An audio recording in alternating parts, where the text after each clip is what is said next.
Have you ever noticed how some products are wrapped up in this epic story of danger, conspiracy, and ultimately freedom?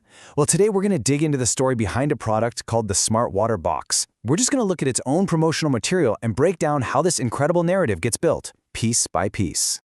So this whole thing doesn't exactly ease you in. It kicks off with this massive, dramatic question. I mean, wow. It drops you right into the middle of a crisis and sets this really intense, almost apocalyptic tone from the very first second. And just like that, they flip the script. The real enemy, the story claims, wasn't the fire, it was the lack of water. Now that's a really key move because it immediately sets up the exact problem that, surprise, surprise, this product is designed to solve. Okay, and this is where we get our villain. The source material claims this wasn't just some accident or a failing infrastructure. Nope. It frames the water shortage as a deliberate move by a shadowy, deep state to keep people under their thumb. And boom, you've got your core conflict. It's the little guy versus this powerful, invisible force. So how do you make a huge conspiracy like that feel, well, personal? You zoom in. The story shifts from this massive citywide disaster to a much more intimate story, which is a great way to pull the audience right in. And this is where we meet a key character, Uncle Jack. He's not just any uncle, right? The story makes it clear he's a combat engineer, someone who's worked in military black sites. This immediately sets him up as a guy with access to top-secret insider knowledge. He's seen things. And get this, these are supposedly Uncle Jack's last words to our narrator. It's this cryptic little question that's just designed to plant the seed of doubt, to hint that there's a much, much bigger game being played. It's like he's handing him the first clue to this whole thing. So the story then lays out this timeline, and it's all about building suspicion.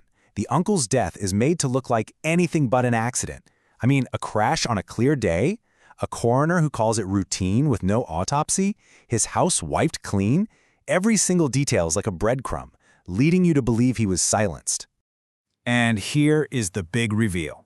Tucked away in his late uncle's Jeep, the narrator finds this manila folder. And inside, the secret. Classified military blueprints, stamped confidential. This is basically where our hero gets his mission, passed down from his fallen mentor. So why all the secrecy? Why was the uncle silenced? Well, a handwritten letter in the folder supposedly explains it all. The project was killed because providing free water would crash the market. This frames the device not just as useful, but as world-changing, forbidden technology. Okay. So we've got the mystery, we've got the conspiracy, now it's time for some action.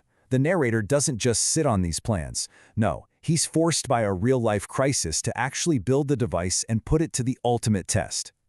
But before they can sell you on their solution, they've got to convince you that nothing else works. So the narrative just goes down the list, knocking out all the usual options.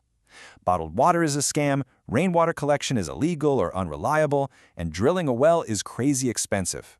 The goal is to leave you thinking this secret device is the only real option left. And I love this part. He's not some scientist in a fancy lab. He describes building this thing in his garage, saying it looked like something out of a post-apocalyptic meth lab. It makes him feel like one of us, right?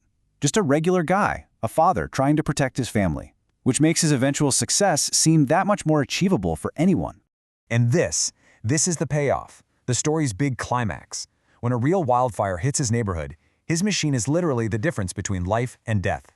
You see this stark contrast. His neighbors watch helplessly as their homes burn, while his family has water to fight back. It's the ultimate proof that the thing actually works. And then you get this moment of validation from an authority figure.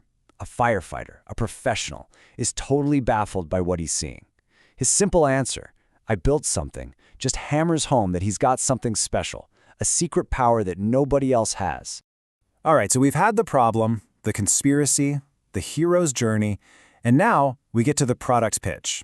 This is where the story shifts from, here's what I did, to here's what you can do.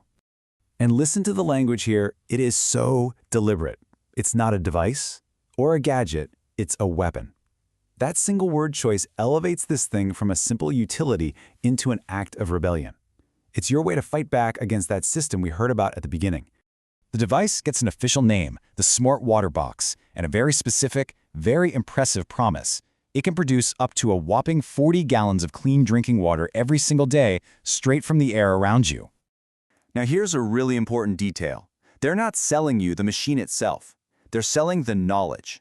Those super complex, classified military blueprints have supposedly been translated into a simple, step-by-step guide that anyone can follow. And of course, to sweeten the deal, they throw in a couple of free bonuses. And you'll notice they all stick to that central theme of self-sufficiency, of breaking free from the systems you're told you can't trust.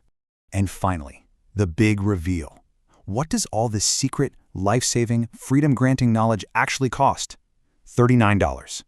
It's positioned as this tiny investment for something that the story has spent all this time telling you is absolutely priceless.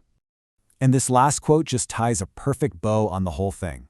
It explicitly connects the product right back to the core emotions of the story, fighting back against control and taking back your own personal freedom. So what we've walked through here is really just the structure of the story they're telling. If you want to see all the details for yourself and get the full story exactly as they present it, the link is right there for you to check out. It's a pretty incredible journey when you lay it all out, right? We went from a city in flames all the way down to a $39 digital guide.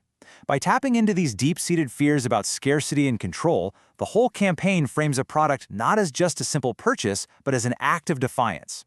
And it leaves you with a really powerful question to think about.